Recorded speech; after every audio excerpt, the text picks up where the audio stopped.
Hello friends, welcome to online study bytes. मैं हूं प्रतीक्षा और हम चैप्टर 7 क्लास 8 की एससीईआरटी की बुक का पढ़ रहे हैं, जिसके इम्पॉर्टेंट पॉइंट्स आपके एग्ज़ाम में पूछे जा सकते हैं अगर आप एग्ज़ाम की तैयारी कर रहे हैं। ऐसे एग्ज़ाम जो टीचिंग से संबंधित है या फिर ज्योग्राफी उसमें पूछा जाता है, यूपी के एग्ज़ाम है, तो आप उन सभी एग्ज़ाम की तैयारी इन एससीईआरटी की बुक से कर सकते हैं। तो काफ़ी सारी महत्वपूर्ण जानकारियाँ आपको इन बुक से प्राप्त होंगी जो आपके आने वाले एग्ज़ाम को पास कराने में आपकी सहायता करेंगी। तो वीडियो को जल्दी से लाइक ज़रूर कर दें और लाइक करके शेयर करना ना भूलें। चैनल पर नए हैं तो सब्सक्राइब करके बेल आइकन पर ज़रूर प्रेस करें, जिससे कि वीडियो जब भी अपलोड हो उसका नोटिफिकेशन आप तक पहुंच जाए। तो आज का जो चैप्टर 7 है वो है मानव संसाधन। जिस वस्तु के द्वारा हम कोई कार्य करते हैं उसे क्या कहा जाता है? उसे साधन कहा जाता है। जैसे पढ़ने लिखने के लिए आप कॉपी या पेन का यूज़ करते हैं, तो ये क्या है? पढ़ने के साधन हैं और इन्हें हम शैक्षिक साधन कहते हैं।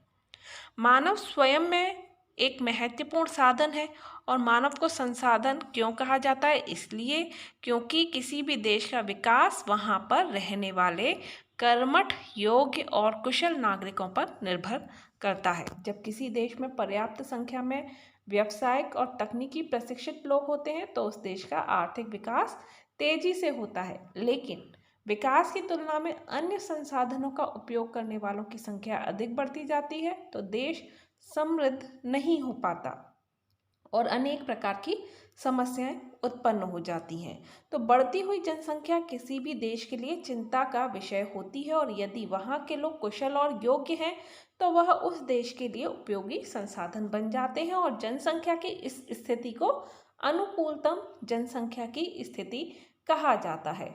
तो अनुकूलतम जनसंख्या की वह स्थिति है जो देश में उपलब्ध भूमि, सुविधाएं और अन्य प्राकृतिक संसाधनों पर दबाव नहीं डालती है। तो भारत की जो जनसंख्या थी, अगर वर्ष 2011 जो लास्ट जनसंख्या जनगणना हुई है उसके आधार पर अगर जनसंख्या की बात करें तो जनसंख्या कितनी थी? 121 करोड़। 2021 में ये जनसंख्या की जो जनगणना है वो होनी थी, तो पहली बार ऐसा साल गया है कि कोरोना की वजह से ये जनगणना नहीं हो पाई है। तो पहली बार कौन से साल में जनगणना नहीं हुई हर 10 वर्ष के बाद? तो वो ये साल 2021 थे। तो विश्व में चीन के बाद सबसे अधिक जनसंख्या भारत की है और 1951 से 81 की अवधि में जनसंख्या की निरंतर और तीव्र वृद्धि हुई है। इसका कारण खाद्यान्न आपूर्ति तथा चिकित्सीय सुविधाओं में सुधार होना रहा है, जिससे मृत्यु दर में क्या आई है? कमी आई है और जन्म दर की तुलना में मृत्यु दर में कमी होने के कारण ही जनसंख्या में परिवर्तन हुआ है। भारत की लगभग आधी जनसंख्या उत्तर प्रदेश, महाराष्ट्र, बिहार, पश्चिम बंगाल, तमिलनाडु और मध्य प्रदेश राज्यों में निवास करती है। शेष जनसंख्या 23 राज्यों और से 7 केंद्र शासित प्रदेशों में रहती है। भारत की जनसंख्या का लगभग छठा भाग अकेले उत्तर प्रदेश में ही है। उत्तर प्रदेश की जनसंख्या की वृद्धि दर राष्ट्रीय वृद्धि दर से अधिक है। तो सर्वाधिक जनसंख्या की दृष्टि से भारत का कौन सा राज्य है? तो सर्वाधिक जनसंख्या जो निवास करती है वो उत्तर प्रदेश में ही निवास करती है। मानव संसाधन के संगठनों से तात्पर्य उस देश की जनसंख्या की मूलभूत विशेषताएं जैसे आयु, लिंग, साक्षरता, जीवन स्तर है।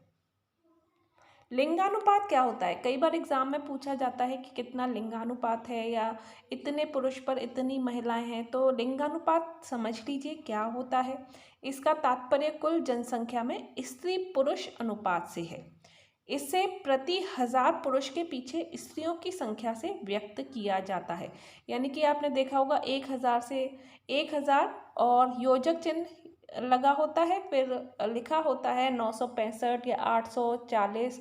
तो इसका मतलब 1000 पुरुषों पर जो दूसरी संख्या होगी वो महिलाओं की संख्या होगी।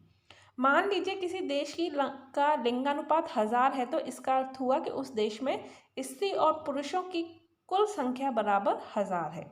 यदि लिंगानुपात 1100 है तो इसका अर्थ ये हुआ कि उस देश में 1000 पुरुष और 100 स्त्रियों की संख्या अधिक है। यदि लिंगानुपात 1000 से कम है तो इसका अर्थ यह हुआ कि लिंगानुपात स्त्रियों के प्रतिकूल है, यानी कि स्त्रियों की अपेक्षा पुरुषों की संख्या, अर्थात स्त्रियों की अपेक्षा पुरुषों की संख्या अधिक है।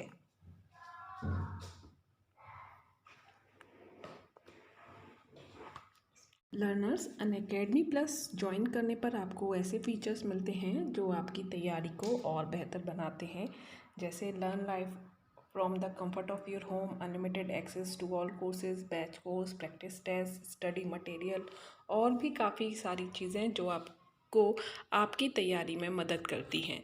इसके साथ ही मैं भी आपको लाइव क्लासेस दे रही हूँ जो कि बिल्कुल फ्री हैं। डिस्क्रिप्शन में लिंक दिया है मेरी लाइव क्लासेस का, उन पर क्लिक करके आप नोटिफाई मी पर क्लिक करके उनको एनरोल कर सकते हैं।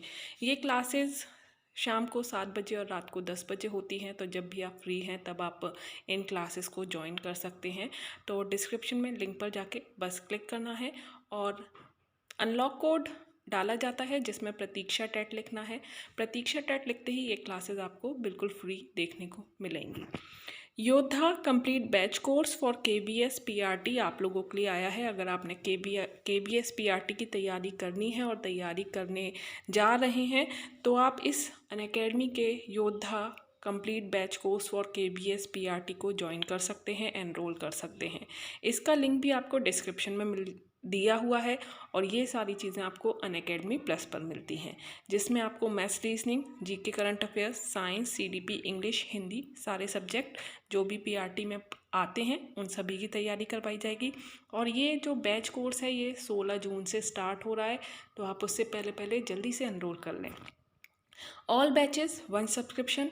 अनअकैडमी प्लस हर हफ्ते एक नया बैच कोर्स लॉन्च करता है, जैसे UP TET, CTET, super TET, junior aided exam, TGT, PGT, KBS PRT। तो आप सभी बैच कोर्सेज का फ़ायदा उठा सकते हैं, सभी के नोट्स डाउनलोड कर सकते हैं। आपको बार बार हर बैच के लिए सब्सक्राइब करने की ज़रूरत नहीं पड़ती। ऑल बैचेस इन 1 सब्सक्रिप्शन। आप मेरा रेफरल कोड यूज़ कर सकते हैं। जब भी आप प्लस पर जाएंगे तो आपको एक रेफरल कोड ही देना होता है। रेफरल कोड है प्रतीक्षा टेट और इसको लिखने से आपको 10% का डिस्काउंट मिल जाता है। और यही रेफरल कोड आप मेरे unlock code, live classes, test, quizzes जो भी फ्री चीज़ें हैं उनको भी अनलॉक कर सकते हैं इसी रेफरल कोड के माध्यम से। साथ ही कुछ कॉइन्स भी मिलते हैं, उनसे भी आपको डिस्काउंट मिलता है। तो यहाँ आपको टेट का सब्सक्रिप्शन दिया है, तो ये टेट के चार्जेस हैं, आप देख सकते हैं। और अगर आप मेरा रेफरल कोड यूज़ करते हैं तो इनमें 10% का डिस्काउंट आपका हो जाएगा। तो आप ज्वाइन कर सकते हैं, डिस्क्रिप्शन में लिंक दिया है, लिंक पर जाके क्लिक कीजिए और मेरी लाइव क्लासेस लेना मत भूलिए और कोर्स के लिए एनरोल करना मत भूलिए। Thank you. भारत जनगणना 2011 के अनुसार भारत का जो लिंगानुपात 943 है, यानी कि यहाँ 943 आप देख रहे हैं तो 943 महिलाएं हैं और 1000 पुरुष हैं। इसका मतलब ये होगा, क्लियर। तो ये होता है लिंगानुपात। तो भारत में सर्वाधिक लिंगानुपात वाले राज्य क्रमशः केरल है। सबसे ज़्यादा लिंगानुपात केरल में होता है, पाया जाता है, यानी कि वहाँ पर महिलाओं की संख्या अधिक है। तमिलनाडु, फिर आंध्र प्रदेश। जबकि न्यूनतम लिंगानुपात वाले राज्यों में हरियाणा में बहुत कम है महिलाओं की संख्या, फिर जम्मू कश्मीर, देन सिक्किम है। भारत में स्त्रियों के प्रतिकूल लिंगानुपात के कारण भारत में बालकों के पालन पोषण पर अधिक ध्यान दिया जाता है, जबकि बालिकाओं की उपेक्षा की जाती है। कभी कभी गर्भ में ही बालिका की हत्या कर दी जाती है, इसे बालिका भ्रूण हत्या कहा जाता है।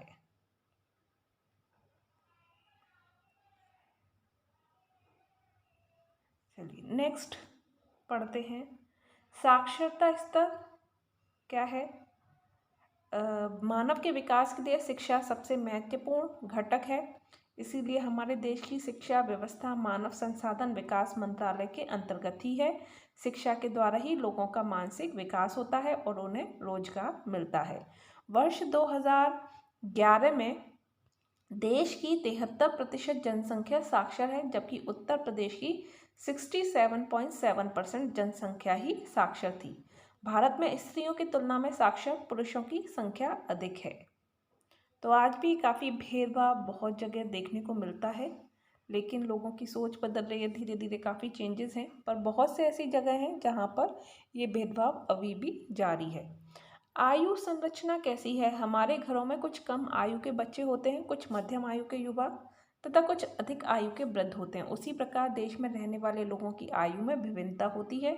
किसी देश में विभिन्न पहलुओं के विकास के लिए योजनाएं बनाने में जनसंख्या के आयु के अनुसार वितरण बहुत सहायक है और सरकार को जनसंख्या के युवा वर्ग के लिए स्वास्थ्य एवं शिक्षा की सुविधाएं प्रदान करने के लिए विभिन्न प्रकार की योजनाएं चलानी पड़ती हैं। जैसे भारत सरकार द्वारा 14 वर्ष के तक के बच्चों को निःशुल्क शिक्षा देने की व्यवस्था करना आदि। भारत की जनसंख्या कितनी है? कुल जनसंख्या लगभग 121 करोड़ है। चीन के बाद भारत का दूसरा स्थान है और सुनने में आ रहा है कि अब जो जनगणना होगी उसमें भारत पहले नंबर पर भी पहुंच सकता है। इतनी जनसंख्या बढ़ चुकी है।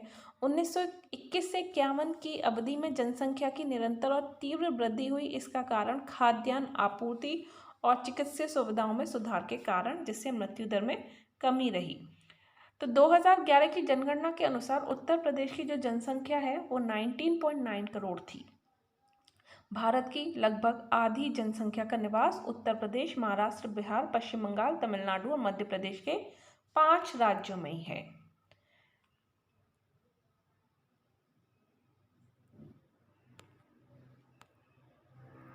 चलिए आगे बढ़ते हैं। कुछ और इम्पोर्टेंट पॉइंट्स यहाँ पर। भारत गांव का देश है। गांव के विकास से ही देश की उन्नति होगी और गांव में भौतिक सुविधा, बिजली, पानी, शिक्षा और रोजी रोटी की परेशानी होती है। गांव के लोग नगर की तरफ जाने लगते हैं। गांव से नगरों की ओर, नगरों से महानगरों की ओर जनसंख्या का स्थानांतरण होता है। इससे भारत में नगरीय जनसंख्या का प्रतिशत लगातार बढ़ रहा है। तो भारत में नगरीय जनसंख्या का प्रतिशत 2001 में 27.8 था। वह 2011 जनगणना के अनुसार बढ़कर 31.2 हो गया। तो औद्योगिकरण में वृद्धि के कारण ग्रामीण जनसंख्या का स्थानांतरण नगरों की ओर होने से नगरीकरण में तीव्र वृद्धि हो रही है। तो जनसंख्या वृद्धि भारत की जनसंख्या की एक मुख्य विशेषता इसकी तीव्र वृद्धि रही है। भारत विश्व में चीन के बाद दूसरा सर्वाधिक जनसंख्या वाला देश। यहाँ विश्व के लगभग 2.4% यानी कि 2.4% क्षेत्रफल में 16.7% जनसंख्या निवास करती है। भारत में प्रतिवर्ष औसतन 1.64% की दर से जनसंख्या बढ़ रही है।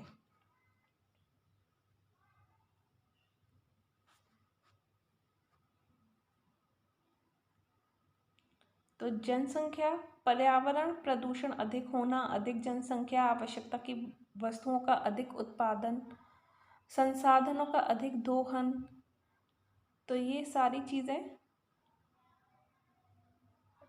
भी बढ़ रही हैं जनसंख्या बढ़ने से। तो काफ़ी फर्क पड़ता है।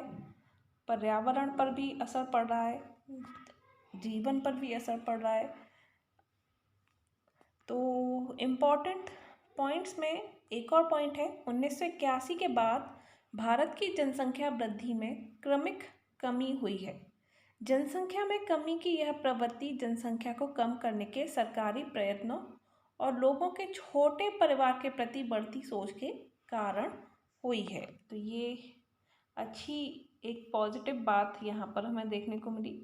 और इसके साथ ही यहाँ पर हमारा जो चैप्टर है वो एंड होता है। बहुत ज़्यादा चीज़ें नहीं थी, जनसंख्या से संबंधित चीज़ें थी। तो जो 2000 की जनसंख्या के आधार पर जो अभी तक गणना की गई है, चाहे वो टोटल पॉपुलेशन हो, उत्तर प्रदेश की पॉपुलेशन हो, तो वही आपको ध्यान रखनी है। और जब तक नई जनगणना नहीं होती तब तक नए आंकड़े नहीं आएंगे। जो 2011 के आंकड़े हैं वही आपको ध्यान रखने हैं। तो विश्व में चीन के बाद सबसे अधिक जनसंख्या भारत की है। जन्म दर और मृत्यु दर में परिवर्तन होने के कारण जनसंख्या में परिवर्तन होता है। भारत के नगरों में जनसंख्या तेजी से बढ़ रही है और भारत में स्त्रियों की तुलना में पुरुषों की संख्या अधिक है। तो यहाँ पर हमारा जो चैप्टर था वो एंड होता है। नेक्स्ट चैप्टर नेक्स्ट वीडियो में, जो कि है चैप्टर 8 उत्तर प्रदेश के बारे में, जिसे हम नेक्स्ट वीडियो में देखेंगे। अभी के लिए इतना ही। Bye bye, take care. कोई भी डाउट है तो कमेंट में ज़रूर लिखें। And thank you. फॉलो करना ना भूलें, सब्सक्राइब कर लें और अनअकैडमी पर मुझे लाइव देख सकते हैं, लाइव मेरी क्लासेस ज्वाइन कर सकते हैं, तो उनको भी ज़रूर देखें। डिस्क्रिप्शन में लिंक दिया है, लिंक पर क्लिक करके आप एनरोल ज़रूर कर लें। बिल्कुल फ्री लाइव क्लास है, पैसे बिल्कुल नहीं लेने हैं आपसे, तो आप उनको एनरोल कर सकते हैं। तो एनरोल करना ना भूलें। अभी के लिए इतना ही। Thank you.